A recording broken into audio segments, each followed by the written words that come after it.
उदयपुर की वल्लभनगर विधानसभा उपचुनाव को लेकर निर्वाचन आयोग की ओर से रणभेरी बजना भले ही अभी बाकी हो, लेकिन रणनीतिक कौशल दिखाते हुए अलग अलग दावेदारों की सेनाएं अभी से रण क्षेत्र में जोर आजमाइश करने में जुटी हैं। इन सब के बीच वल्लभनगर की राजनीति में अधिशासी माने जाने वाले शक्तावत परिवार के गृह युद्ध ने सत्ताधारी कांग्रेस के रणनीतिकारों की मुश्किलें बढ़ा दी हैं।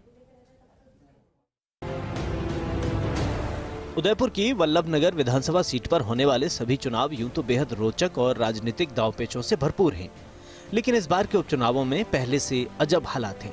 इस चुनाव ने राजनीतिक जानकारों को सोचने पर मजबूर कर दिया है। दरअसल पिछले 3 दशकों से वल्लभनगर विधानसभा सीट का गणित कांग्रेस के दिग्गज नेता स्वर्गीय गुलाब सिंह शक्तावत और उनके परिवार के इर्द गिर्द रहा है, लेकिन इस परिवार के छोटे सदस्य विधायक गजेंद्र सिंह शक्तावत के निधन के बाद बने गृह युद्ध के हालात कांग्रेस की शिकन बढ़ा रहे हैं। असल में गजेंद्र सिंह के निधन के बाद उनकी धर्मपत्नी प्रीति शक्तावत का नाम टिकट की दौड़ में सामने आया, तो गजेंद्र सिंह शक्तावत के बड़े भाई देवेंद्र सिंह शक्तावत ने सार्वजनिक ऐलान कर दिया है।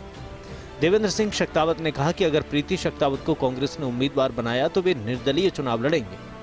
देवेंद्र सिंह शक्तावत के इसी बयान के बाद सीट पर प्रत्याशी चयन के मायने बदल गए हैं। असल में पिछले 3 चुनावों की बात करें तो इस सीट पर कांग्रेस के हिस्से में आई जीत बेहद ही नजदीकी रही। पिछले 3 चुनावों की बात करें तो साल 2008 के चुनाव में कांग्रेस के गजेंद्र सिंह शक्तावत की जीत हुई और जीत का अंतर 6660 वोट रहा। वहीं साल 2013 के चुनाव की बात करें तो निर्दलीय प्रत्याशी रणधीर सिंह भिंडर जीते और जीत का अंतर 13167 वोट रहा। साल 2018 के चुनाव में कांग्रेस से गजेंद्र सिंह शक्तावत ने जीत दर्ज की और जीत का अंतर रहा 3719 वोट। दरअसल वल्लभनगर विधानसभा सीट के पिछले 3 चुनावों में असली मुकाबला कांग्रेस और रणधीर सिंह भिंडर के बीच रहा।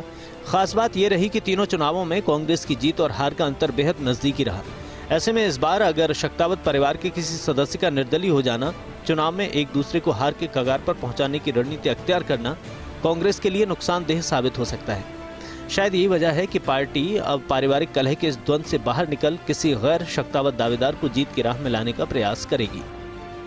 फर्स्ट इंडिया न्यूज के लिए उदयपुर से रवि कुमार शर्मा की रिपोर्ट।